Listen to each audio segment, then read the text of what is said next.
Le samedi 27 janvier 2024, l'atelier d'histoire critique recevait Marc Bélissa, maître de conférences émérite et directeur de recherche en histoire moderne à l'université de Paris-Nanterre, auteur aux éditions La Fabrique de La Révolution française et les colonies, paru en novembre 2023. En 1789, lorsqu'éclate la Révolution française, l'économie esclavagiste et la ségrégation raciale dominaient les colonies françaises en Amérique et dans l'océan Indien. À Saint-Domingue et en Guadeloupe, de véritables révolutions s'accomplissent, en interaction avec la dynamique révolutionnaire en Europe. C'est la rencontre entre les révolutions coloniales et les mouvements radicaux en métropole qui permet la proclamation de l'abolition de l'esclavage d'abord à Saint-Domingue en août 1793, puis le vote de l'abolition générale de l'esclavage par la Convention en février 1794. De leur côté, les colons blancs organisés en lobby s'organisent dès lors pour obtenir le rétablissement de l'esclavage qui survient sous Bonaparte. C'est cette histoire tumultueuse que nous raconte Marc Bélissa. Bonne écoute. Bienvenue à tous et à toutes, merci d'être là pour la première rencontre de l'atelier d'histoire critique. Quand je dis première rencontre, ça compte à la fois pour l'année civile et à la fois l'année scolaire. Donc on s'excuse, mais on a suspendu nos conférences au semestre de l'automne dernier. Et on reprend pour 2023-2024 aujourd'hui avec Marc Bélissa, qui vient nous présenter son ouvrage La Révolution française et les colonies, sorti à La Fabrique en 2023. Voilà, alors j'ai appris en parlant avec Marc, qui est maître de conférences émérite et directeur de recherche en histoire moderne à Paris-Nanterre. J'ai compris en parlant avec lui que maître de conférences émérite, ça veut dire en fait maître de conférences à la retraite. Je savais pas. Mais qui bosse toujours. Voilà, pour vous présenter l'intervenant. Alors, on va découper la rencontre comme d'habitude, on va parler, on va échanger, j'ai préparé quelques questions, 4-5 questions, ça va nous occuper 45 minutes, 1 heure, puis après on gardera une bonne demi-heure pour que la salle puisse échanger avec l'intervenant. Ce qu'a chanté Marc, c'est en effet l'exergue de l'introduction de son ouvrage, qui est une chanson patriotique d'Antoine Pierre-Augustin Pisse, c'est ça, P2S. qui célèbre cette abolition P2IS. P2IS, qui célèbre cette abolition de l'esclavage qui a lieu le 6 février 1794 et qui reconnaît l'existence de deux peuples qui brisent leur fer malgré la distance des mers. Et donc c'est de ça dont il va être largement question aujourd'hui, c'est-à-dire deux peuples à la fois distincts, puisqu'on reconnaît bien l'existence de deux peuples, mais à la fois unis par leurs révolutions respectives. L'intérêt de l'ouvrage de Marc Bélissa, c'est de rompre, alors c'est pas lui qui le fait, ça fait un moment que l'historiographie a rompu avec le paradigme diffusionniste, mais c'est de rompre avec la vieille idée selon laquelle la Révolution française aurait émancipé les esclaves, que dans sa bonté, ou que dans un geste civilisateur même, la Révolution qui serait partie de métropole aurait affranchi les esclaves de ces colonies. En réalité, on est plutôt dans ce qu'on appelle une histoire connectée, c'est-à-dire une histoire dynamique qui prête attention aux effets de contexte. Donc en effet, ce que le surgissement de la Révolution française autorise dans les colonies, mais aussi de quelle manière les révolutions qui ont lieu à Saint-Domingue ou en Guadeloupe viennent aussi radicaliser, ce qui est beaucoup moins connu, donc par des jeux d'effets retour, viennent aussi radicaliser le contenu des débats révolutionnaires sur la période 1789 1804. Alors je vais revenir après sur la périodisation, sur le choix de ta périodisation. Donc je vais faire une introduction, je vais essayer de pas trop m'étaler parce qu'il y a le livre pose des questions qui sont extrêmement intéressantes sur les catégories politiques qui sont en vigueur à l'époque. On verra que être révolutionnaire en métropole, c'est pas forcément être anti-esclavagiste. On a des révolutionnaires, surtout au début de la Révolution, qui sont en fait à l'image de la Révolution américaine, des colons blancs qui nomment despotisme en fait la tutelle de la métropole sur leur business esclavagiste en fait. Donc les catégories révolutionnaires, républicains, monarchistes, alors en fonction du contexte dans le temps et dans l'espace, en fait ces catégories de sens, elles recouvrent pas toujours la même signification. Alors avant de commencer la rencontre, que tu l'as dit mais je le redis, il y a deux enjeux en réalité quand on parle de la Révolution française et des colonies. Il y a la question de l'esclavage et il y a la question aussi de la colonisation. Donc il y a la question esclavagiste et la question du lien colonial. on verra que on peut avoir tout un panel de positionnements politiques de la part des révolutionnaires. On peut avoir des gens qui se positionnent contre l'esclavage, mais certainement pas contre la fin de l'empire colonial français. Où en fait, au contraire, on pense que pour pouvoir conserver l'empire colonial, il faut le moderniser. C'est intenable l'esclavage, donc en fait, c'est précisément dans le but de conserver un empire colonial qu'on abolit l'esclavage. Donc on va voir qu'en fait, il y a des jeux en fait en fonction des catégories d'acteurs. Et ça, on va voir le panel est assez intéressant. Et dans les colonies, il ne faut pas oublier que les catégories politiques, elles sont superposées aux identités socio-raciales. C'est-à-dire qu'à un moment donné, la position, alors on le comprend assez aisément, hein, la position des colons blancs n'est pas celle, évidemment, des esclaves, mais il y a aussi la position nodale, et ça on va le voir, des libres de couleur. Les libres de couleur qui sont, on dira qui ils sont, mais qui ont leurs propres revendications. Et qui en fait, en fonction des rapports de force aussi, font des choix différents, en fonction des contextes, font aussi des choix différents au cours des événements. Voilà. Donc l'idée, c'est de penser la période 1789-1804 dans un jeu permanent d'interaction entre les révolutions coloniales et la révolution en métropole. Avec aussi cette idée qui est de dire qu'en 1789, quand tout commence, personne ne sait ce qui va se passer. Notamment, alors pourquoi 1804 ? Pourquoi ça s'arrête en 1804 ? 1804, c'est l'indépendance de Saint-Domingue qui devient Haïti, donc la première république noire qui proclame son indépendance. Et cette indépendance d'Haïti, personne ne pouvait l'anticiper. Même l'indépendance d'Haïti ne fait pas partie des revendications des esclaves révoltés au début de la Révolution. C'est le cours des événements qui radicalise aussi, et ça c'est propre à tout phénomène révolutionnaire, on ne sait jamais de quoi il va accoucher à l'avance. Donc il faut se prémunir toujours d'une lecture téléologique, hein, l'histoire ne s'écrit jamais à l'avance. Il y a une part qui surgit des interactions même et du cours des événements et des effets d'aller-retour dont on va parler. Alors on n'oubliera pas aussi par exemple que l'abolition de l'esclavage qui se fait en février 1794 en métropole, elle est bien précédée d'une abolition de l'esclavage à Saint-Domingue. Donc l'esclavage a été d'abord aboli à Saint-Domingue, dans la Saint-Domingue française. Hein. Donc quand je parle de jeu de radicalisation de la révolution en métropole par la révolution dans les colonies, là on a un exemple paradigmatique un peu de ça. Voilà, alors juste sur la périodisation, tu proposes dans ton livre de découper la période 1789-1804 en 3 périodes. La première période qui irait de 1789 à février 1794, que tu appelles la période des révolutions blanches, des colons contre la tutelle de la métropole dans le prolongement de la révolution américaine, et qui est aussi la période du combat des libres de couleur contre le préjugé de couleur. Le préjugé de couleur qui empêche les libres de couleur d'appartenir de plein droit à la société esclavagiste. Mais le combat des libres de couleur dans les colonies n'est pas égal à un combat pour la fin du système esclavagiste. C'est pas au début. Pas au début.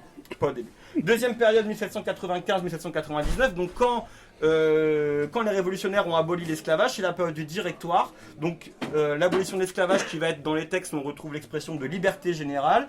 Et donc elle est malgré, alors on verra, c'est hyper intéressant, la réaction du lobby colonial à cette abolition de l'esclavage en 1794. Donc malgré la pression du lobby colonial, ça tient. Et on pense le renouveau des colonies.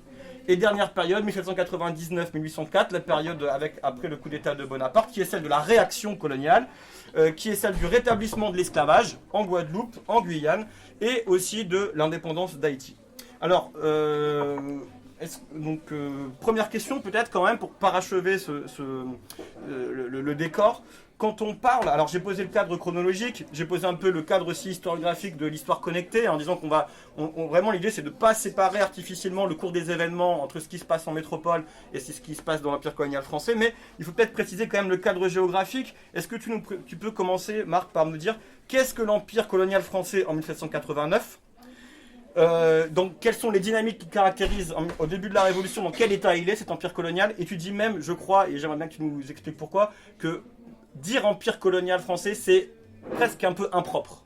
Tout à fait. Est-ce que tu peux aussi dire donc de quel territoire il s'agit ? Absolument. Je vais essayer d'être très, très rapide. Alors, il y a des cartes au début du bouquin, qui peuvent éventuellement aider. Mais enfin, disons que ce qu'on appelle, peut-être improprement, et je reviendrai après dessus, empire colonial français, est un ensemble de colonies en réalité. Alors, cet ensemble de colonies, pour dire vite, d'est en ouest, Il y a les 5 comptoirs indiens qui restent de la période antérieure, en 1789, Pondichéry, etc., qui sont simplement des comptoirs de commerce, qui sont des sociétés dans lesquelles il y a des esclaves, mais qui ne sont pas des sociétés esclavagistes, au sens où la production ne repose pas sur l'esclavage en tant que force de travail. Plus on va vers l'ouest, on arrive dans les îles des Mascareignes. Alors, les Seychelles, à l'époque, appartenaient à la France, mais à l'époque, il y a 3 clampins dessus, donc il n'y a pas de grand-chose à en dire. On arrive sur les Mascareignes. Les Mascareignes, c'est quoi? C'est l'île Bourbon et l'île de France, c'est-à-dire l'île de la Réunion actuelle, et l'île Maurice. Ces 2 îles font partie intégrante, ce sont des colonies du roi de France, et elles sont ravitaillées en esclaves, souvent venant de la côte orientale de l'Afrique, puisque sur la côte orientale de l'Afrique, et en particulier sur la côte orientale de Madagascar, il y a des comptoirs de traite, des endroits où on traite les esclaves, qui viennent soit de la côte orientale, soit de la côte occidentale d'ailleurs, à destination de ces Mascareignes. Et puis lorsqu'on continue, on fait le tour de l'Afrique, on arrive en Afrique occidentale, il y a 2 îles, enfin 2 endroits, Saint-Louis du Sénégal et l'île de Gorée, qui est aujourd'hui à Dakar, qui sont des places de traite, qui sont 2 grandes places de traite. Il y a d'autres plus petits comptoirs sur lesquels je ne reviens pas, c'est trop compliqué. Lorsqu'on va complètement à l'ouest, au nord-ouest, il reste Saint-Pierre-et-Miquelon. Mais à Saint-Pierre-et-Miquelon, à part pêcher la morue, on ne fait pas grand-chose d'autre. Et je dois dire que je ne sais pas grand-chose de ce qui s'est passé à Saint-Pierre-et-Miquelon dans la période. Et d'ailleurs, j'ai vraiment cherché, mais j'ai pas beaucoup trouvé de choses sur Saint-Pierre-et-Miquelon. Mais disons que les problèmes coloniaux ne sont pas les mêmes, puisque, 1, il n'y a pas d'esclavage, et 2, ce sont des sociétés de pêcheurs plutôt qu'autre chose. Voilà. Alors, le Canada, évidemment, le Québec, la Louisiane, tout ça, ça a été perdu en 1763. Face aux Anglais. La Louisiane, d'ailleurs, est passée du côté espagnol. Ce qu'on appelle la Louisiane, c'est pas la Louisiane actuelle. Ce qu'on appelle la Louisiane, c'est l'endroit qui va des Grands Lacs jusqu'à la Louisiane actuelle. Donc c'est tout le cours du Mississippi, en fait. Immense territoire que les Espagnols ont récupéré. Bon, je ne rentre pas dans les détails, ce serait trop long. Et puis, on arrive dans les Antilles. Alors, dans les Antilles, on a la Martinique, la Guadeloupe, il y a Sainte-Lucie, il y a d'autres îles comme Tobago, qui sont françaises, qui sont restées françaises. Les Anglais ont quand même réussi à mettre la main sur quelques îles, à piquer quelques îles au roi de France en 1763, après la fin de la guerre de 7 ans. Mais surtout, il y a dans les Antilles l'île d'Hispaniola. Pourquoi surtout? Parce que l'île d'Hispaniola est séparée en 2. La partie orientale appartient au roi d'Espagne, la partie occidentale appartient au roi de France. Et cette partie occidentale, c'est Saint-Domingue, c'est-à-dire l'actuel Haïti. Pourquoi surtout? Parce que Saint-Domingue, est à l'époque le premier producteur mondial de sucre. Dans ce petit bout d'île, on a des terres à sucre, à la canne à sucre, et on a des centaines de milliers d'esclaves qui travaillent pour en produire. Alors on produit aussi du café, de l'indigo, etc. Mais enfin, le sucre est quand même la principale richesse, d'autant que ce sucre, on le vend non seulement en France, mais on le vend aussi dans toute l'Europe. Parce que ce sont des marchands français qui réexportent la matière première dans toute l'Europe. Donc voilà grosso modo un point géographique. Maintenant, du point de vue des dynamiques impériales, il faut bien comprendre que ce qu'on appelle, nous, le premier empire colonial français, il n'a pas été constitué par des initiatives d'État. Au point de départ, ce sont des armateurs, ce sont des marchands, etc., ce sont des aventuriers qui ont essayé d'essaimer dans les colonies, qui sont souvent des corsaires ou voire des pirates, qui sont attaqués souvent à des possessions espagnoles. Par exemple, à Saint-Domingue, les Espagnols occupaient l'ouest de l'île, mais comme ils n'avaient pas assez d'habitants dessus, les Français se sont incrustés et ont pris possession de l'ouest de l'île. Et ils ont laissé l'est aux Espagnols. Alors, à quel moment le roi de France commence à s'intéresser à ces choses-là? En fait, il commence à s'intéresser à ça, c'est Richelieu le premier qui va développer ça, mais c'est surtout sous Louis XIV où on va commencer à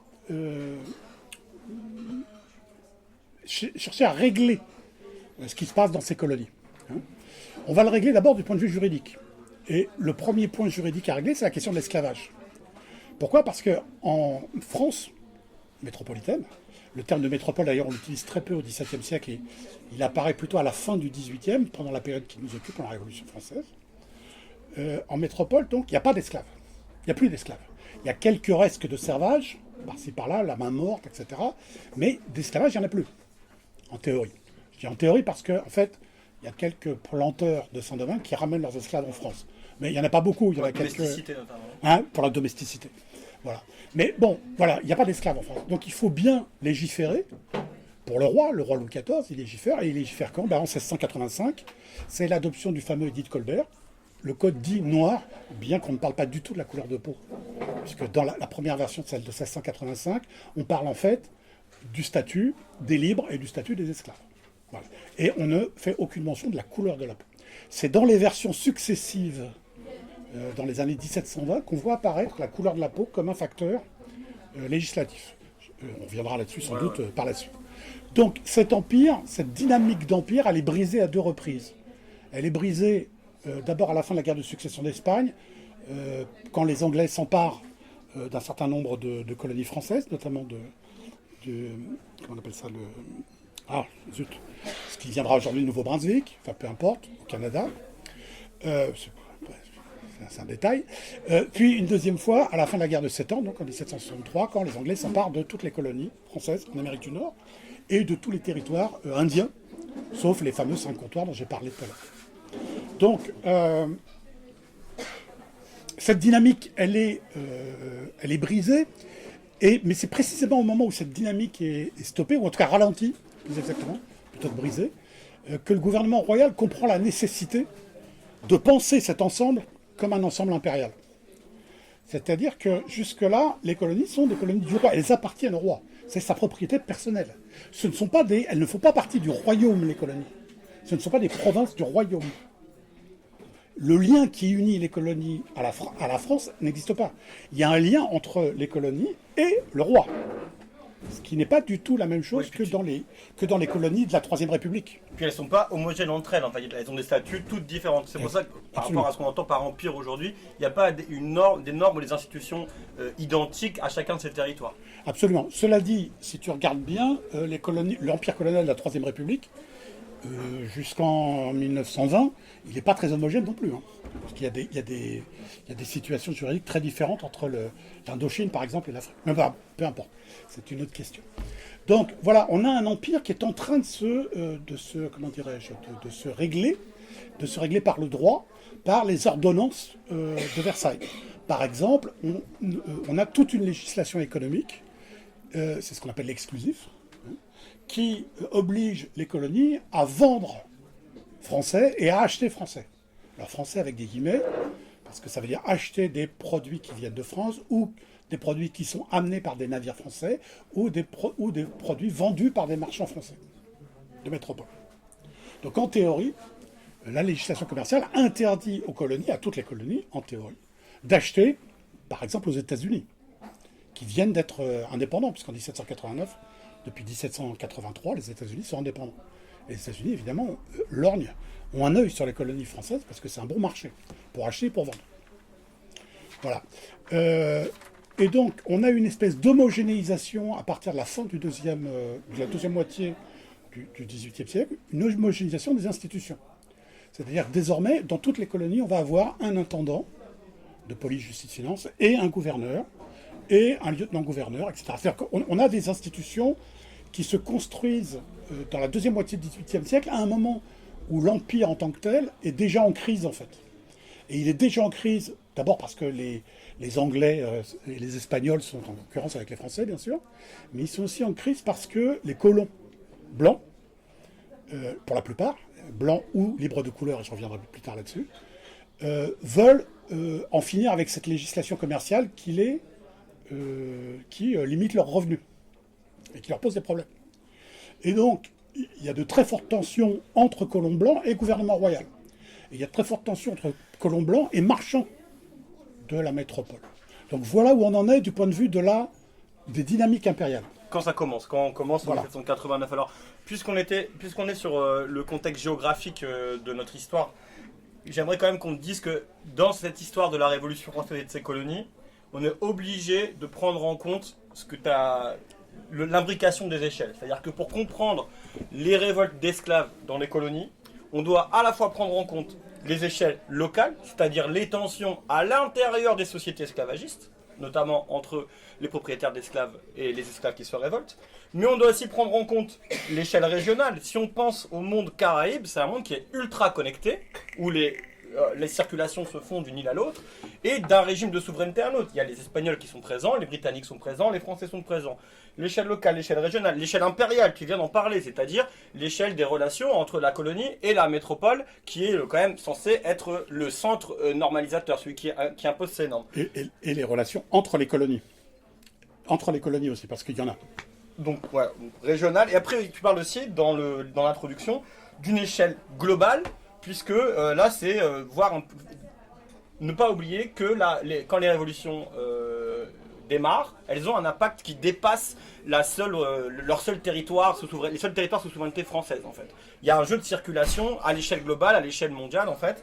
Donc, en fait, il y a plusieurs causalités en fonction. En fait, l'échelle d'analyse fait surgir des facteurs explicatifs. Alors, à chaque fois qu'on change d'échelle, on change de lunettes, en fait, et on apporte des éléments explicatifs supplémentaires pour comprendre ces révoltes et la circulation aussi des mots d'ordre, etc.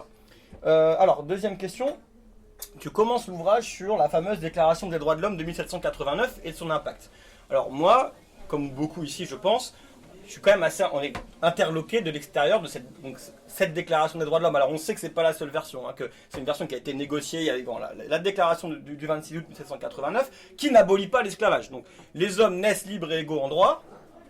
Quels hommes naissent et demeurent. Naissent et demeurent libres et égaux en droit, mais l'esclavage perdure. Donc pour moi, c'est-à-dire à titre individuel, ça discrédite un peu la portée du texte et sa portée universelle. Pourtant, tu dis que ce texte est la terreur des colons. C'est pas moi qui le dis, c'est eux qui le disent. Ce texte, dans les colonies, tu vas expliquer, c'est ma question, est-ce que tu peux expliquer pourquoi ce texte, bien qu'on puisse le percevoir aujourd'hui comme lacunaire et incomplet et pas assez radical, il produit quand même son petit effet quand il arrive à la colonie. En fait, on a la vision de la Déclaration des droits de l'homme, dit citoyen, donc du 26 août 89, comme une espèce de compendium de la société bourgeoise, pour dire vite. Et ça vient de nos lectures marxistes, disons-le, ou marxisantes, de la Déclaration des droits. Alors pourquoi pas, effectivement, Marx parle des droits de l'homme égoïste, etc. etc. Cela dit, ce que sous-estime Marx, et c'est normal qu'il le sous-estime, tout simplement parce que l'histoire à son époque, l'historien, parce que Marx n'était pas historien, donc l'historien à son époque disait la même chose, il sous-estime le caractère proprement et extraordinairement révolutionnaire du texte. Il est extraordinairement révolutionnaire parce que sur la base de ce texte, on peut avoir des interprétations radicalement opposées. L'interprétation que font les esclavagistes, c'est de dire Déclaration des droits de l'homme et du citoyen, c'est très très bien, mais pour les Blancs. Voilà. Ce qui évidemment contredit le caractère universel déclaré du droit naturel. Et évidemment, ceux qui sont contre l'esclavage disent mais voilà, votre Déclaration des droits, elle a déclaré que les hommes naissent et demeurent libres et égaux en droit. C'est donc un point d'appui pour contester l'esclavage. Il ne faut pas prendre la Déclaration des droits pour ce qu'elle n'est pas. La Déclaration des droits est un texte de compromis. C'est un texte qui affirme un certain nombre de principes, mais ce sont des principes qu'il faut actualiser. C'est-à-dire qu'il faut faire rentrer dans la réalité. Quand Robespierre, par exemple, dit en 1790 dans son discours contre le marque d'argent, votre Déclaration des droits dit que tous les Français ont le droit de concourir à l'élaboration de la loi. Il dit mais votre loi, elle dit qu'il faut payer des impôts, il faut payer tant d'impôts pour pouvoir voter. Qu'est-ce qu'il dit Robespierre? Il dit il y a un problème. Votre Déclaration des droits dit un truc, votre Constitution dit autre chose. Voilà, c'est-à-dire que la Déclaration des droits... C'est une nouvelle jurisprudence qui va s'écrire, quoi. C'est pas une jurisprudence, c'est parce que c'est une norme qui est supérieure à la Constitution. La Déclaration des droits, comme aujourd'hui d'ailleurs, je signale que dans notre droit à nous, Français, la Déclaration des droits de 89 fait partie de ce qu'on appelle le bloc constitutionnel. C'est-à-dire qu'aujourd'hui encore, vous pouvez vous exciper, comme on dit, de la Déclaration des droits de 89 pour défendre vos droits. Je veux dire, donc c'est pas du blabla la Déclaration des droits. C'est un texte qui énonce un certain nombre de principes, mais qu'il faut faire rentrer dans la réalité. Et aucun de ceux qui l'ont élaboré n'ont jamais pensé que ça allait se faire comme ça d'un coup de baguette magique. Leur idée, c'est de proclamer les droits pour que les individus s'en emparent et les fassent respecter. C'est ça l'idée. C'est pas une série de principes abstraits généraux. Et d'ailleurs, je pense qu'on peut généralement regarder la Révolution française On peut la voir, bon, comme bien d'autres choses, mais on peut la voir aussi comme finalement une lutte entre différentes conceptions de ce que doit être un État social, et à chacun, État social avec un petit E, pas avec un grand E, un État social, et à chacun de ces projets d'États sociaux, si on peut dire, correspond une certaine interprétation de la Déclaration des droits. Et alors, sur la question de l'esclavage, dans les colonies, voilà comment, sur les colonies, le problème était, les anti-esclavagistes qui existent déjà à cette époque-là, on pourra peut-être en dire un mot tout à l'heure, disent, vous voyez bien, on a la Déclaration des droits, donc il faut aller vers l'abolition de l'esclavage.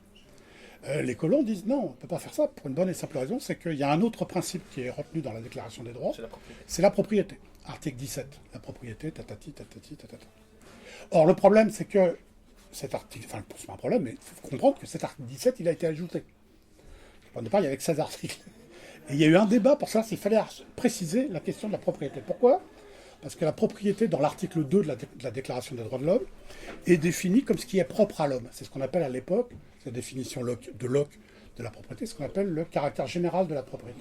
C'est-à-dire mon salaire, ma personne, ma religion, mes opinions sont ma propriété. C'est ce qui est propre à l'homme. Ce qui m'est propre, c'est ma propriété. Donc le terme dans l'article 2 ne renvoie pas à l'idée de propriété des biens uniquement. Par contre, l'article 17, lui, renvoie à la propriété des biens uniquement. Pourquoi ? Parce qu'ils se sont dit, les constituants se sont dit, bon, on a été un peu trop généraux, faut pas oublier que tout ça, ça se passe en août 89, au moment de la Grande Peur, c'est-à-dire au moment où il y a les châteaux qui brûlent partout. Donc les constituants, ils ont la trouille, tout simplement, et ils se disent, il faut qu'on rappelle quand même, qu'on martèle bien, qu'il ne faut pas toucher aux propriétés, quoi. Voilà. Et donc, on a dans la Déclaration des droits deux conceptions de la propriété qui sont quasiment opposées dans le texte. Alors évidemment, après, les propriétaires d'esclaves vont dire, ben voilà, c'est nos propriétés, vous ne pouvez pas nous priver de nos propriétés. D'ailleurs, si vous nous privez de nos propriétés, on sera ruiné. Comment est-ce qu'on va faire ? Et de toute façon, les nègres, j'utilise le terme de l'époque, bien sûr, entre guillemets, les nègres ne sont pas capables de travailler par eux-mêmes, ils ne sont pas assez intelligents, et donc, si on les rendait libres, eh bien, ils crèveraient de faim. Hein, puis d'abord, ils nous tueraient tous, et ensuite, ils crèveraient de faim. Donc, voilà.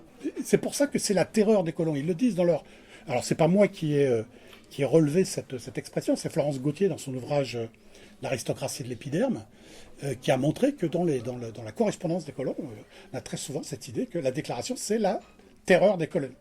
Pourquoi ? Parce que la déclaration, c'est un texte sur lequel on peut s'appuyer pour remettre en cause tout le système colonial. Non seulement l'esclavage, mais aussi la ségrégation raciale, mais aussi la propriété des terres.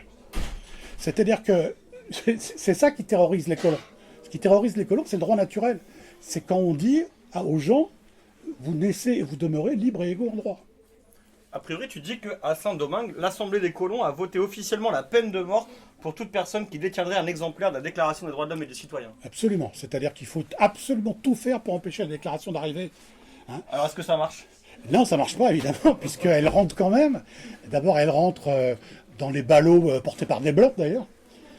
Parce qu'il y a quelques blancs quand même favorables à la déclaration des droits dans le tas. Il n'y en a pas beaucoup, mais il y en a quand même quelques-uns. Et puis parce que la rumeur circule, parce que ce qui vient des États-Unis, ce qui vient d'Angleterre, ce qui vient des autres colonies, on apprend progressivement ce qui s'est passé à Paris, la prise de la Bastille, la déclaration des droits. On a des bribes d'informations. Alors les colons, les colons blancs qui ont créé l'Assemblée coloniale, eux savent très bien ce que c'est que la déclaration des droits, et donc ils l'interdisent. Ils vont même jusqu'à élaborer tout un réseau de correspondants. Alors il faut dire que avant même la Révolution, les colons étaient organisés parce que beaucoup de colons blancs ne résident pas dans les Antilles ou ne résident pas dans les Mascareignes. C'est-à-dire les plus riches, en fait, très souvent, une fois qu'ils ont fait fortune, ils retournent en métropole. Et donc ils laissent sur place des intendants, des contremaîtres s'occuper de tout ça, et eux, ils se contentent de toucher les revenus. Donc les plus gros propriétaires ne vivent pas à la colonie, ils vivent en France.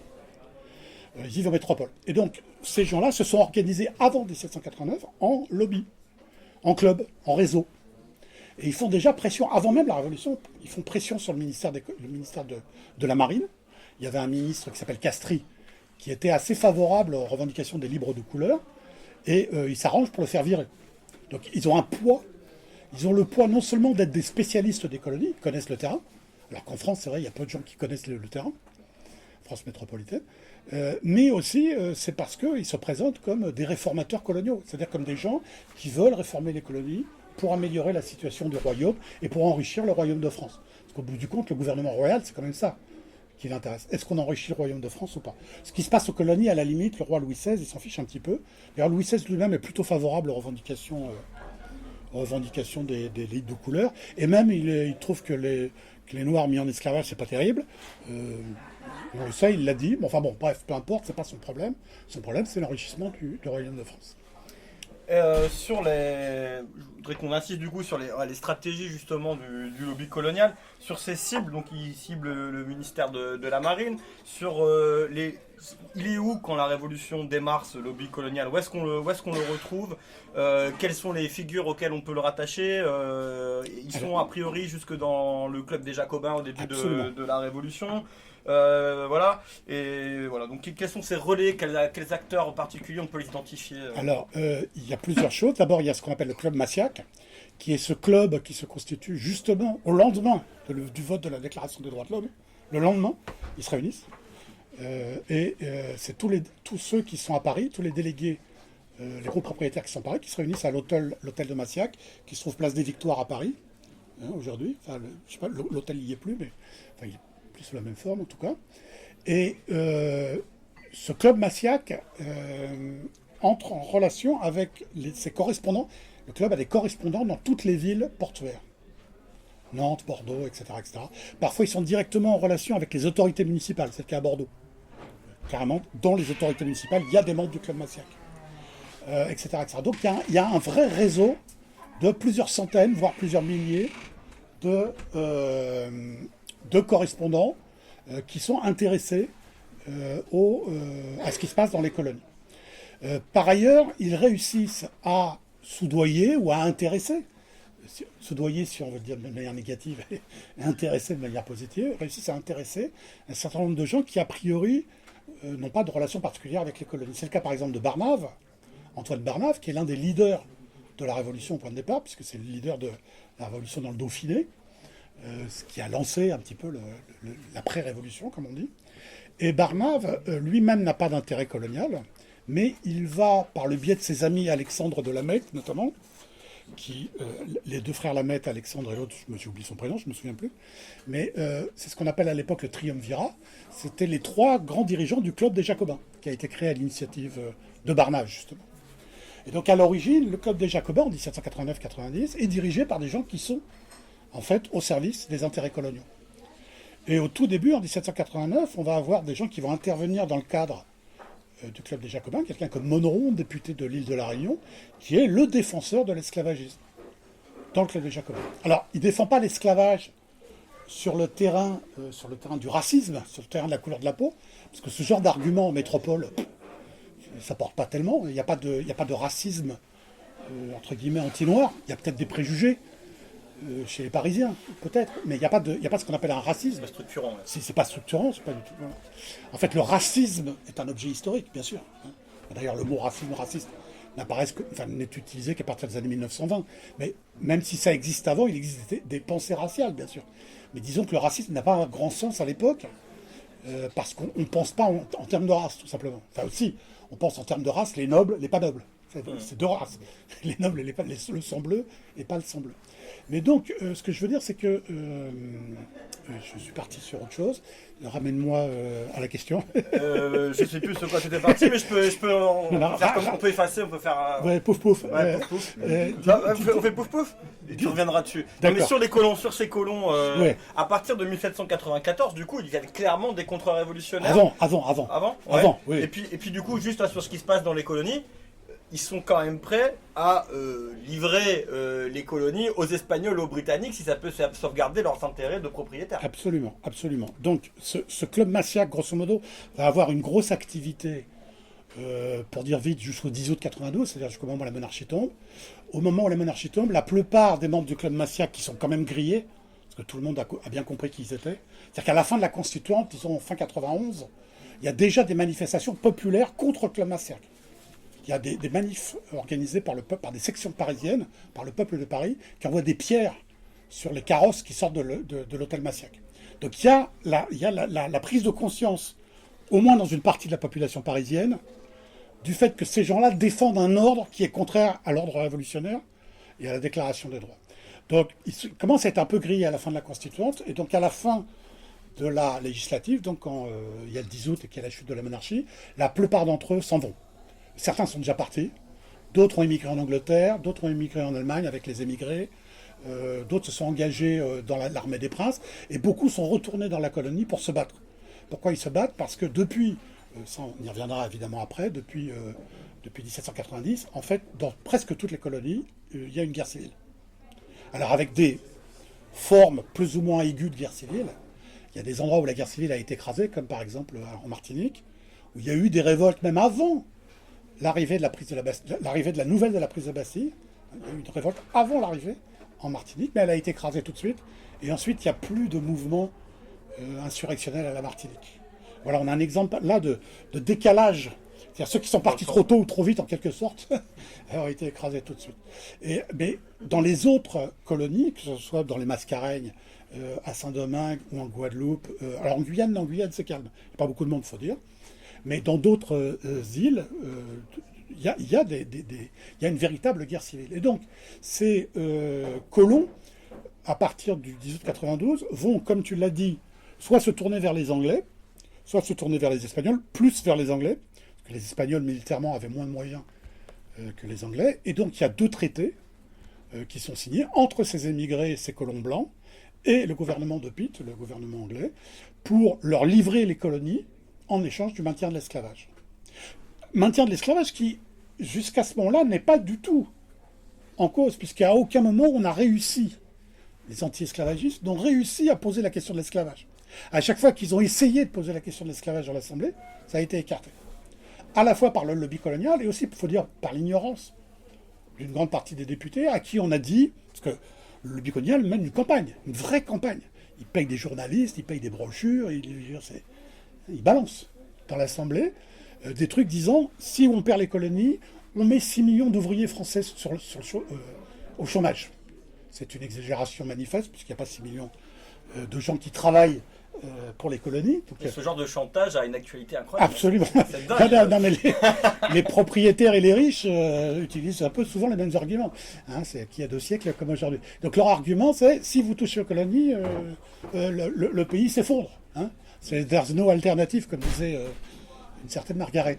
Donc ils disent déjà ça à l'époque. Et donc il y a un certain nombre de députés qui disent bon, ok, c'est bien dommage qu'il y ait de l'esclavage. Bon, après tout, si l'alternative c'est qu'on crève tous, il faut que ce soit eux qui ploient sous le fouet plutôt que nous, quoi.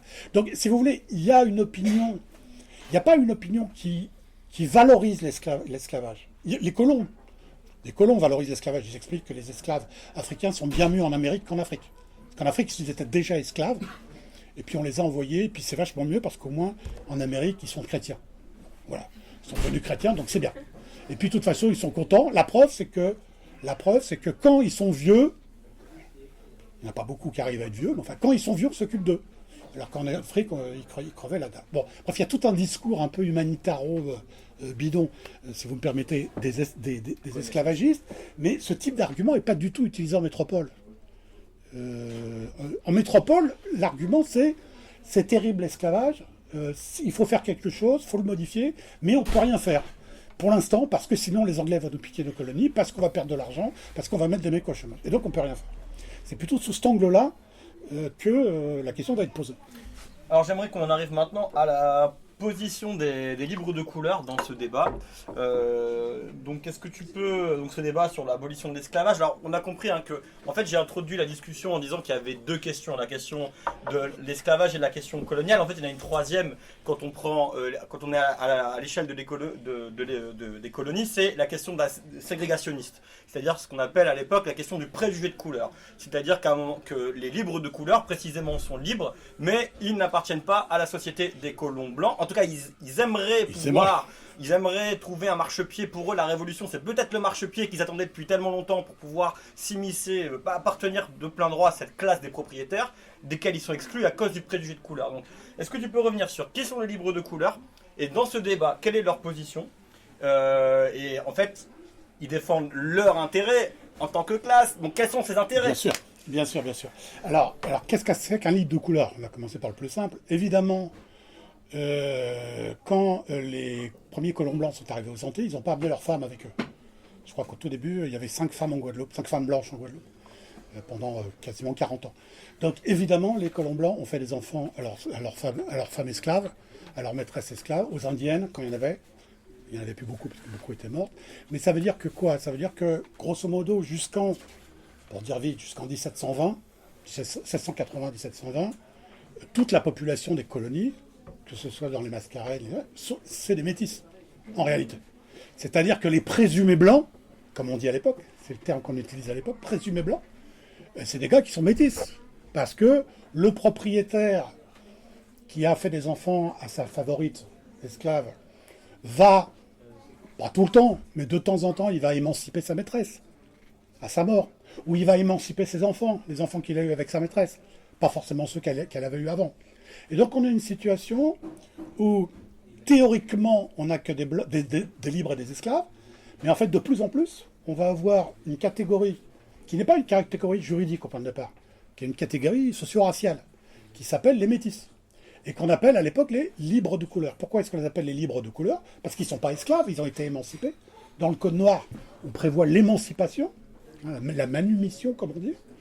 C'est-à-dire un maître peut libérer son esclave, il y a différentes procédures, je ne vais pas rentrer dans le détail. Mais il faut savoir que ça profite surtout aux femmes. Là, c'est un truc qui est très genré, l'émancipation et la manumission. Parce qu'évidemment, les colons blancs vont favoriser leur maîtresse noire ou leur maîtresse métisse. Et donc, pendant très longtemps, toute la population des îles est complètement métissée. Mais dans cette population complètement métissée, il y a des gens qui sont présumés blancs. Parce qu'on dit qu'ils sont blancs. Puis d'autres qui sont présumés métis, parce qu'on dit qu'ils sont métis. Alors sur quoi ça se base? Sur du préjugé, comme le disent les gens à l'époque. C'est-à-dire préjugé de couleur, ça veut dire ce que ça veut dire. C'est-à-dire qu'on préjuge qu'un tel a du sang noir, ou qu'il a du sang indien. Alors par exemple, on va dire de cette femme qui est pourtant aussi blanche ou aussi peu blanche que vous, que moi, peu importe, peu importe, on va dire qu'elle est métisse. Mais comment vous dites qu'elle est métisse? Pourquoi elle est métisse? En fait, parce que son arrière-arrière-arrière-grand-père était un métis de noir et d'indien. Ah bon, d'accord, mais d'où vous le savez? Ça se sait. Et en fait, ça se sait, mais sont blancs ceux qui sont présumés blancs. En fait, la catégorie, je termine juste un truc, la catégorie de blanc apparaît chronologiquement après la catégorie de noir. En fait, c'est les noirs qui créent le blanc, si je peux me permettre du point de vue chronologique. C'est-à-dire que les premières mentions des recensements dans les colonies vont mentionner les noirs. Pourquoi? Parce que les noirs et les esclaves, de plus en plus, vont être assimilés l'un à l'autre, ce qui n'était pas forcément le cas avant, parce qu'il y avait des esclaves qui étaient blancs, au début de la colonisation. Il y a des engagés. Et donc, de plus en plus, le terme de noir ou de nègre va renvoyer à l'esclavage. C'est-à-dire que tous les nègres sont censés être esclaves, ce qui n'est pas le cas d'ailleurs, puisqu'il y a des noirs libres. Enfin, ça, c'est un détail, on en reparlera après. Mais on va avoir ensuite la catégorie de blancs qui va apparaître pour distinguer les présumés blancs des noirs, bien sûr. Et on va avoir une troisième catégorie qui va apparaître dans les années 1720, qui est la catégorie de libres de couleur. Ces libres de couleur peuvent être riches, peuvent être pauvres, s'ils ont la chance d'être les fils d'un grand propriétaire qui leur file beaucoup de pognon, Chevalier de Saint-Georges, le violoniste, le plus grand bretteur des années 1780, qui finira sa vie comme colonel dans l'armée française. C'est le fils d'un très grand propriétaire, il est tout ce qu'il y a de plus métis. Julien Raymond, l'un des délégués des libres de couleur à Paris, possède plus de 100 esclaves, il est très très riche, et il est libre de couleur. Et entre 1720 et 1700 et 1789, 1700 et 1780, pardon, les blancs, ou les présumés blancs, pour des raisons de concurrence économique, fondamentalement, vont vouloir exclure ces libres de couleur, qui viennent les concurrencer sur le terrain économique, parce qu'ils possèdent des esclaves, parce que Toussaint Louverture, c'est un ancien esclave, il était propriétaire d'une caféterie, et il avait 10 esclaves. Pourtant, il était noir libre, parce qu'il a été libéré, Toussaint Louverture. Donc c'est un propriétaire d'esclaves. Tout le monde est propriétaire d'esclaves. À partir du moment où vous êtes libre, vous êtes propriétaire d'esclaves. Les seuls libres qui ne sont pas propriétaires d'esclaves, c'est les noirs libres, ou vraiment les tout petits blancs, c'est-à-dire les matelots, les colporteurs, etc. Mais sinon, tous les autres, ils ont au moins un esclave. Parce que si vous voulez un domestique, il faut avoir un esclave. Donc, les libres de couleur ont subi toute une série de lois discriminatoires destinées à les distinguer, soi-disant, de la population présumée blanche. Ces lois, c'est par exemple l'interdiction de porter certains vêtements, l'interdiction de pratiquer certains métiers, l'interdiction, on est obligé d'appeler les blancs, les présumés blancs, sieurs. On est obligé les livres de couleur sont obligés de faire le piquet, de monter la garde devant la maison des blancs, etc. Enfin, toute une série de trucs humiliants qui visent à reléguer ces libres de couleur hors de la classe des blancs. Hein, et donc d'élever ce qu'on appelle à l'époque la barrière de couleur. C'est très intéressant à comprendre parce que, et je termine là-dessus, hein, tu t'embrayes sur une autre question, c'est que chronologiquement, et ça je voudrais que vous compreniez bien ce truc, c'est l'esclavage qui crée le racisme, c'est pas le racisme qui crée l'esclavage. C'est-à-dire que la législation, il existe avant des pensées raciales, hein, bien sûr. En Espagne, la limpieza de sangre, la pureté de sang, contre les juifs, contre les morts, etc. Bon, puis la fin du Moyen-Âge, ça existe ça. Mais dans les colonies françaises, le préjugé de couleur apparaît après le développement de l'esclavage et le développement des catégories que je viens d'évoquer. C'est-à-dire, chronologiquement, on peut même dire que le racisme, entre guillemets, enfin la pensée raciale, ou en tout cas la législation raciale, apparaît entre 1685 et 1720. La première loi qui interdit les mariages mixtes, par exemple, ce qui n'empêche pas qu'on continue, on continue à violer abondamment les femmes noires, évidemment.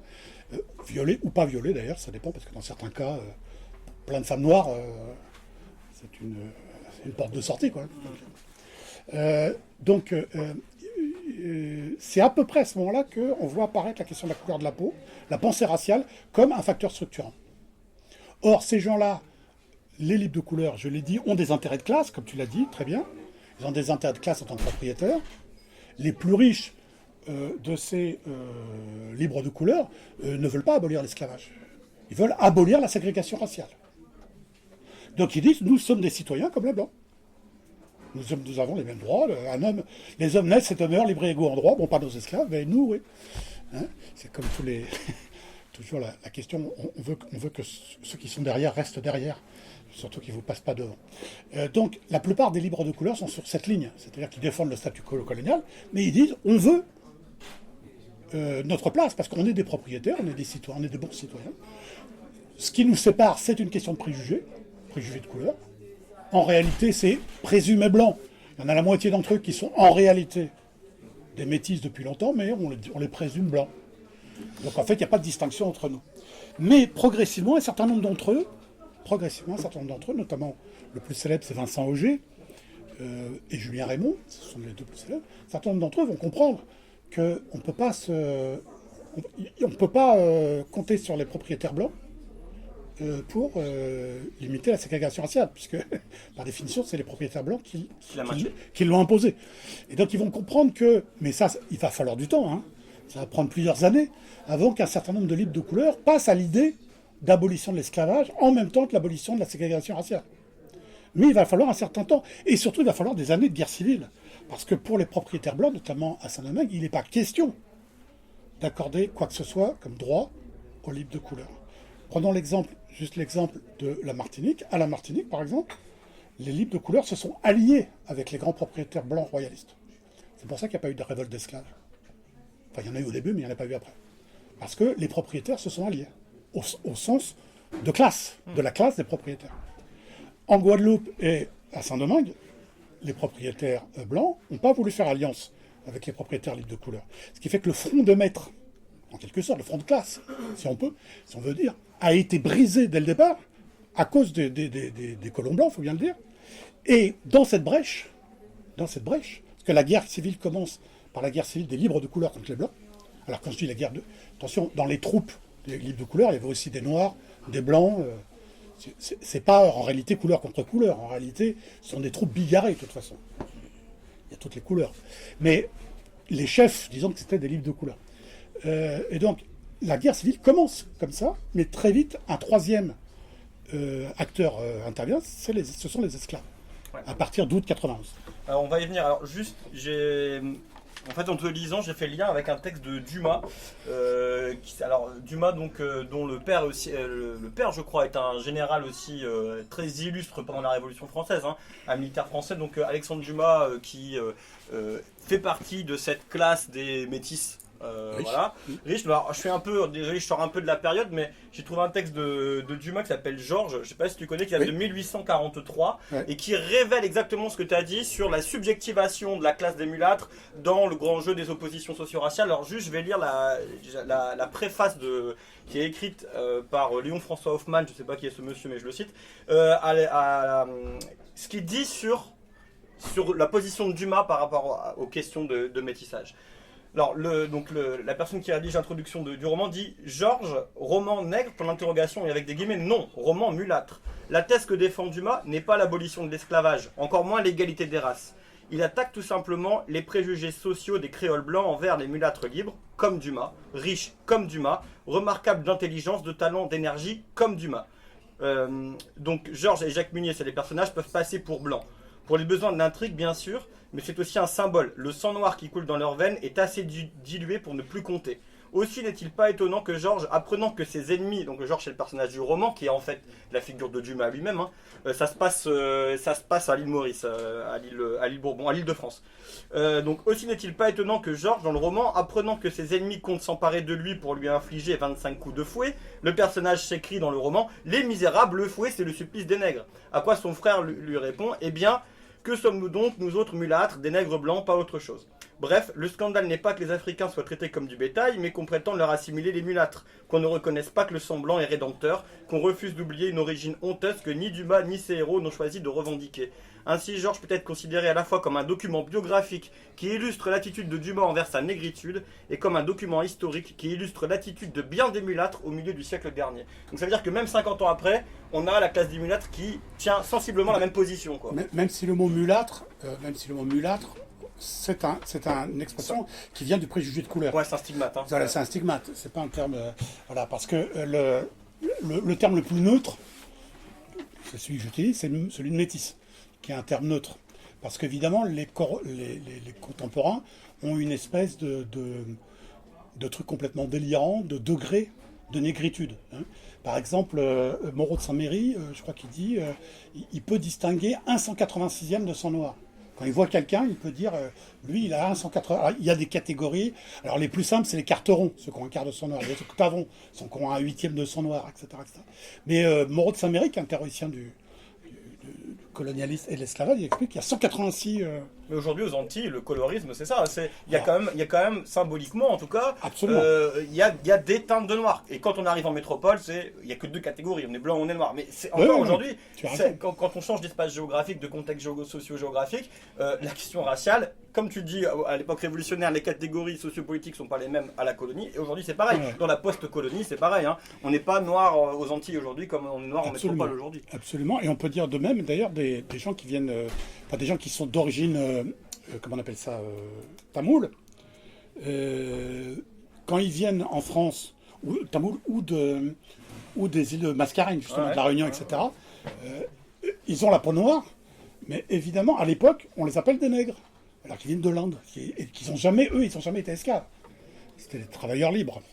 Et donc, il faut comprendre que comment dirais-je, au clivage fondamental libre, non libre, s'ajoutent des clivages socio-raciaux par-dessus. Ce qui rend compliqué la question des identités.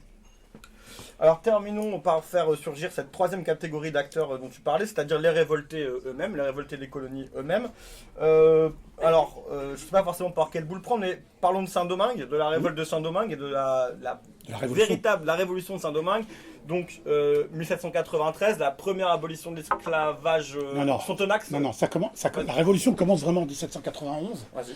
Le 26 août 91, très précisément, dans la nuit du 25 au 26, quand un groupe d'esclaves, très nombreux, plusieurs centaines, de la province du nord de Saint-Domingue, qui était la province la plus riche, se réunissent de nuit.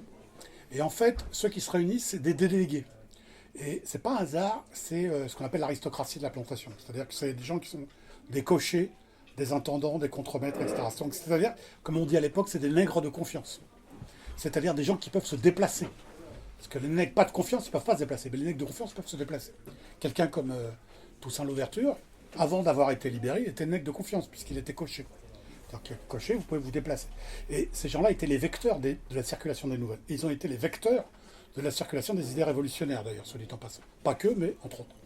Et donc, ils se réunissent. Il semblerait, alors, on ne sait pas trop si c'est une réalité ou si c'est une légende, il semblerait que quelques jours plus tard, il y ait eu une cérémonie vaudou pendant laquelle on a égorgé un cochon, on a égorgé des chèvres, et il semblerait que l'un des dirigeants de cette réunion, ce qui s'appelait Boukman, B-O-U-K-M-A-N, aurait été une espèce de prêtre vaudou, en tout cas avait une espèce de fonction religieuse, on ne sait pas exactement laquelle, et Boukman va être un des premiers dirigeants de cette insurrection. Et alors, pourquoi cette insurrection, elle est importante? D'abord parce qu'elle est très massive, d'autre part parce qu'elle se passe dans un contexte, je vous l'ai expliqué tout à l'heure, où il y a déjà une guerre civile entre blancs et libres de couleur, et que pas mal d'esclaves ont été recrutés à la fois par les blancs et par les libres de couleur. Parce que quand on était esclave et qu'on vous donnait un fusil, il fallait vite le prendre. Pourquoi il fallait vite le prendre? Parce que vraisemblablement, on allait vous libérer après. On considérait qu'un noir qui avait porté un fusil, on ne pouvait plus lui mettre le fouet dessus. Donc ça arrivait souvent qu'on affranchisse les gens par les armes, comme on disait. Hein, on utilisait les noirs pour défendre la colonie, et après on les libérait. Et donc on a beaucoup d'esclaves qui ont été libérés comme ça. Et donc ces esclaves du Nord, non seulement ne vont pas partir dans tous les sens, mais ils vont rester bien groupés, et surtout ils vont s'organiser très rapidement. Ils vont s'organiser très rapidement sous la direction de deux hommes, Jean-François et Biassou, les deux anciens esclaves, donc, qui étaient analphabètes tous les deux, mais qui ont laissé un texte, alors pas rédigé par eux, rédigé par un tiers, un très beau texte, que je ne vais pas vous lire, mais qui est dans le bouquin, dans lequel ils expliquent pourquoi, quelles sont leurs revendications, et ils développent toute une argumentation en disant mais la Déclaration des droits de l'homme, elle ne dit pas que les Noirs n'ont pas de droits. Et c'est là qu'on voit le potentiel révolutionnaire de ce texte. C'est-à-dire que si les révolutionnaires s'en emparent, ça devient un texte révolutionnaire. Si les réactionnaires s'en emparent, ça devient un texte réactionnaire, si tu veux. Donc ce texte, il est potentiellement révolutionnaire, effectivement. Jean-François Biassou et d'autres l'ont utilisé. Alors, parmi ces révoltés, on a notamment Toussaint Louverture, qui au début joue aucun rôle dans le déclenchement de la Révolution. Mais il va parce que lui, il est libre. Mais il va se joindre par la suite aux révoltés. Et puis, bon, je vous la fais courte, parce que vous le lirez dans le bouquin, c'est un peu plus détaillé. Il faut savoir que les esclaves vont avoir le soutien de l'Espagne. Pourquoi? Parce qu'entre-temps, en début 1793, en février 93, la France a déclaré la guerre à l'Espagne. Et donc l'Espagne, la partie orientale de Saint-Domingue, devient l'ennemi de la partie occidentale française.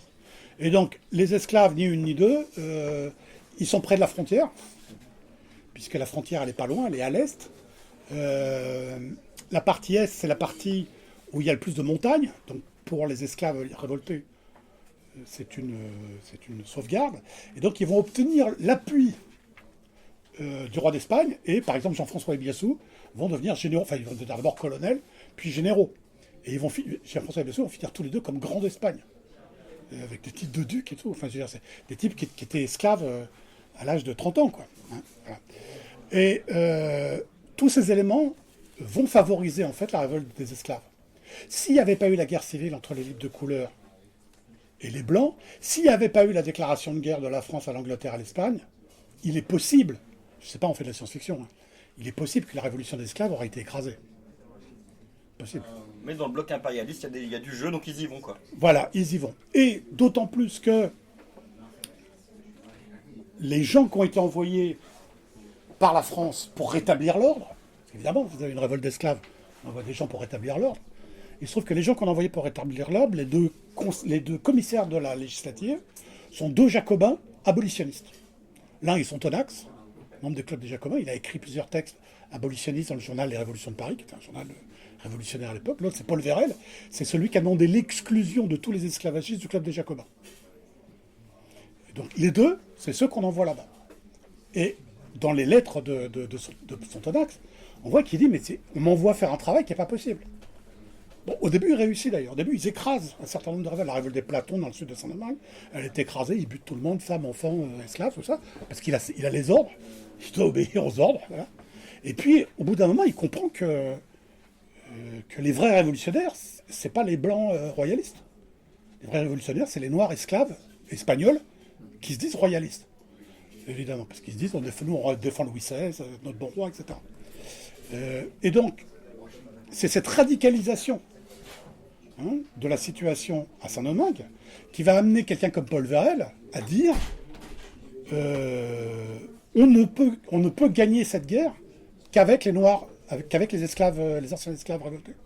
Et donc, il va chercher à se rapprocher des esclaves et il va le faire, c'est tout un processus, mais il va être amené à proclamer lui-même l'abolition de l'esclavage dans la province du Nord. Puis, quelques temps plus tard, Paul Vérel fera pareil dans la province du Sud et de l'Ouest.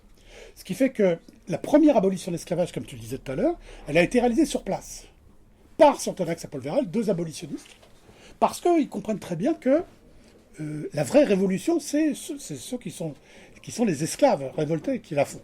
Et que les autres, c'est plutôt des réactionnaires qui veulent vendre l'île aux Anglais. Ou en tout cas, qui veulent maintenir l'esclavage. Donc Sonthonax et Paul Vérel vont lancer un processus de désignation de députés.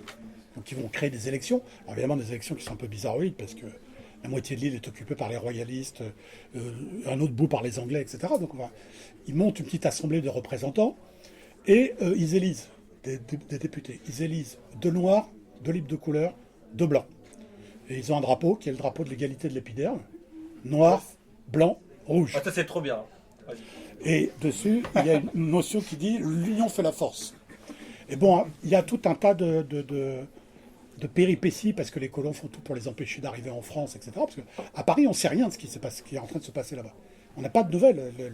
La marine anglaise empêche toute circulation. Donc on a les nouvelles 6 mois plus tard, donc on ne sait pas du tout ce qui se passe.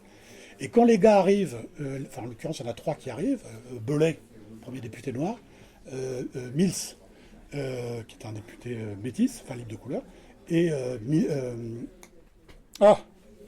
Belay, Mills, et Dufay, qui est le député blanc. Ils arrivent à Lorient, les délégués clandestins, c'est un vrai roman policier, les délégués clandestins des colons les font arrêter, en les présentant comme des contre-révolutionnaires. Bon, ça marche pas, ils ressortent au bout de 3 jours de tôle. Ils arrivent à Paris, les délégués des colons clandestins, qui sont près du comité de salut public, expliquent au comité de salut public que ces gars-là sont des Girondins, donc on les arrête à nouveau. Pourquoi ? Parce que Sonthonax avait été nommé par Brissot, qui était le chef des Girondins, donc on utilise vraiment toutes les trucs, toutes les possibilités. Il faut arrêter les gars, mais au bout de 2 jours, ils sont là aussi libérés. Et ils arrivent immédiatement devant la Convention. Et ils font un rapport qui dure plusieurs heures. C'est Belay et Dufay qui font le rapport, où ils racontent tout ce qui s'est passé à Saint-Domingue, puisqu'on n'a pas de nouvelles depuis je ne sais pas combien de temps. Et à ce moment-là, le mouvement pour l'abolition de l'esclavage, qui était un mouvement d'opinion, qui était un mouvement politique, mais qui n'avait pas pour qui n'avait pas pour objectif immédiat l'abolition immédiate de l'esclavage, parce que tout simplement on ne savait pas où on en était là-bas, et bien à ce moment-là, ce mouvement abolitionniste radical, qui était porté par le Club des Jacobins, en 94, pas celui de 91, et par la Commune de Paris, qui était très en avance et très en pointe du mouvement pour l'abolition de l'esclavage, mais aussi de ceux qu'on appelle les libres de couleur en France, les créoles français, le Chevalier de Saint-Georges, dont j'ai parlé tout à l'heure, Dumas et d'autres, à ce moment-là, étaient partisans de l'abolition de l'esclavage. Ils avaient changé de position depuis le début de la Révolution. Et donc, tout ce mouvement-là s'est retrouvé finalement en symbiose avec ce qui s'était passé à Saint-Domingue. Et c'est un député assez peu connu qui s'appelle Levasseur de la Sarthe. C'est un personnage tout à fait formidable, parce que c'est quelqu'un qui a laissé des mémoires. Mémoire de Levasseur de la Sarthe, c'est l'un des grands documents de la Révolution française. Et Levasseur de la Sarthe, grosso modo, se lève en disant qu'est-ce qu'on attend ? Très vite. Et en quelques minutes, toute la salle se lève et dit voilà. Et Danton intervient en disant si on attendait plus longtemps, on se déshonorerait. Abolissons l'esclavage. Et il n'est même pas voté. Elle n'est même pas votée, l'abolition de l'esclavage. C'est juste une proclamation. On proclame que l'esclavage est aboli dans toutes les colonies françaises et que tous les ci-devant esclaves sont désormais citoyens français. Parce que non seulement il y a abolition de l'esclavage, mais il n'y a pas création d'un statut intermédiaire. Ipso facto, tous les habitants de la colonie, tous les habitants du nouveau peuple, vous vous rappelez de ce que je vous ai dit au tout début, tous les membres de ce nouveau peuple, ces nouveaux citoyens, comme on les appelle, sont des citoyens. Alors, en 1795, le problème, c'est qu'être citoyen, entre-temps, Robespierre et ses petits amis ont été exécutés et un régime censitaire s'est mis en place. Donc, être citoyen, pleinement citoyen en 1795, c'est pas comme être citoyen en 1793, évidemment.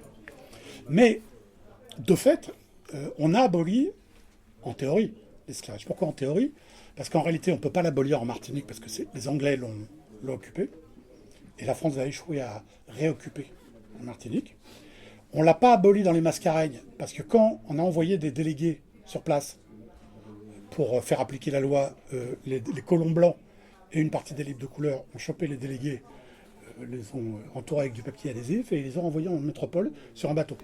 C'est-à-dire que les colons ont réussi à empêcher pratiquement, alors que l'esclavage était aboli juridiquement, ils ont réussi pratiquement à empêcher l'abolition. Donc l'esclavage a été aboli où? Il a été aboli en Guyane, il a été aboli à Saint-Domingue et il a été aboli en Guadeloupe par les armées envoyées sur place, parce que les armées envoyées sur place par un type qui n'était pas d'ailleurs du tout un anti-esclavagiste, qui était Victor Hugues. Victor Hugues, c'était un planteur, un blanc, mais c'est lui qui a dirigé l'armée noire, qui a libéré l'île de la Guadeloupe et qui a aboli l'esclavage.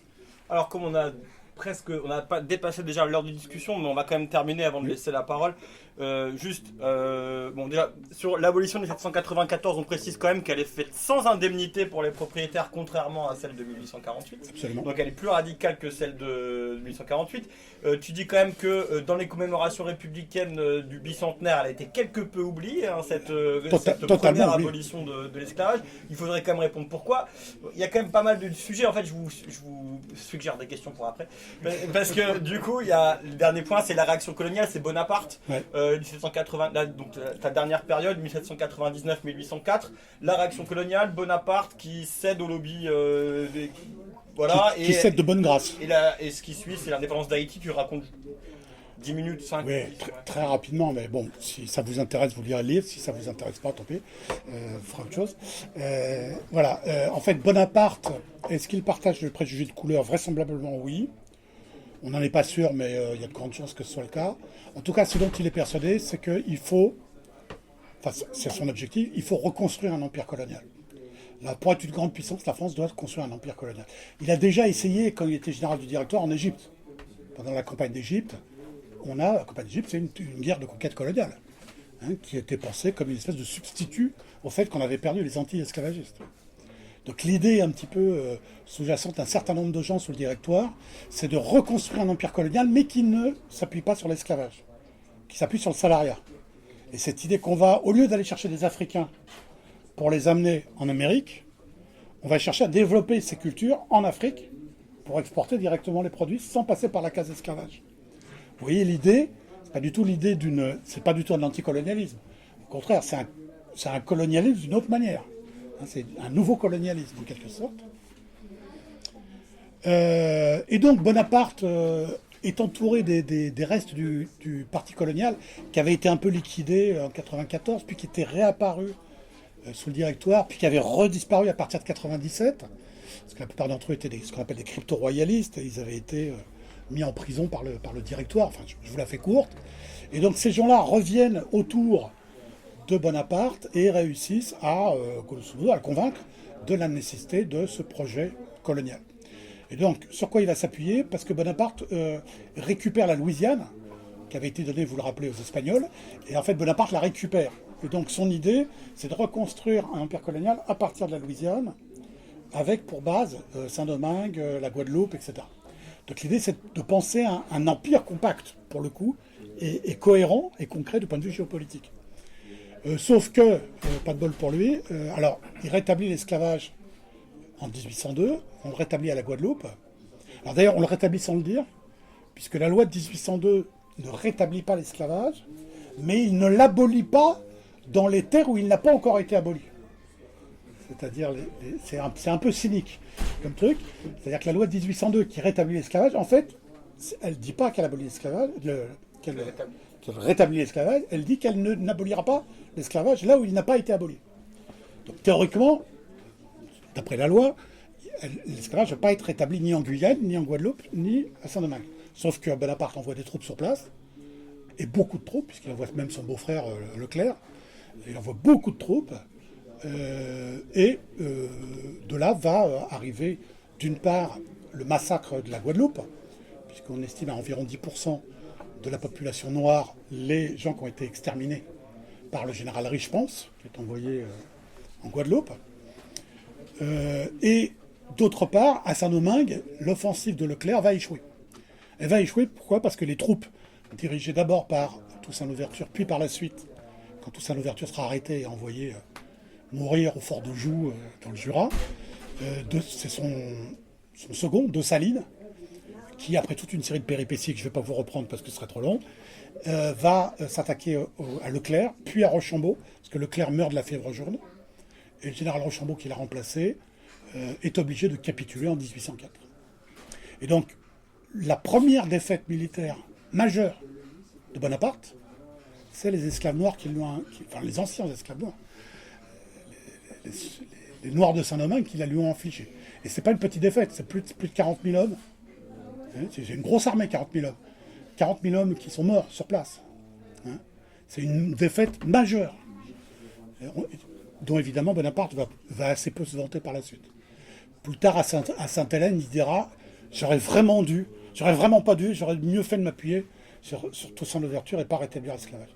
Bon, mais ça c'est bien après, dans les années 1820, quand il sera à Sainte-Hélène. À ce moment-là, il ne l'a pas fait. Voilà. Merci. Merci à vous. Merci à vous d'être venus.